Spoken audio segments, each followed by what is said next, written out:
Hi எல்லோரும் எப்படி இருக்கீங்க? ஒவ்வொரு தடவையும் இந்தியாவுக்கு போகும்போது கிஃப்ட்ஸை பார்த்து பார்த்து வாங்கிட்டு போவேன் 2 பக்கத்து வீட்டுக்குமே. எங்கள் அப்பா கையில் வச்சுருக்கிறது மசாஜர். அது ஏதோ ஒரு வருஷம் அவங்களுக்கு நான் வாங்கிட்டு போய் கொடுத்தேன். அது எங்கே தூங்கிட்டு இருக்குன்னு பார்த்தீங்களா? இவராவது மசாஜரை மேலே வச்சுருக்காரு. எங்கள் இன்லாஸ் வீட்டில் ஹேண்ட்பேக்கு, ஹேர் ட்ரையரு இதெல்லாத்தையும் லாஃப்ட்டில் வச்சுருக்காங்க.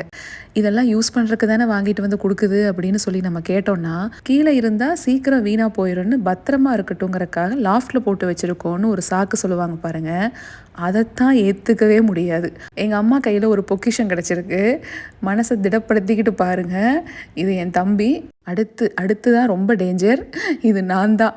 இதை பார்த்து என் பசங்க ஒரு சிரிப்பு சிரிச்சாங்க பாருங்க. அதை நான் மறக்கவே மாட்டேன். இந்த குட்டி பாப்பா யாருன்னா எங்கள் தாய் மாமாவோட பொண்ணு சின்னவ.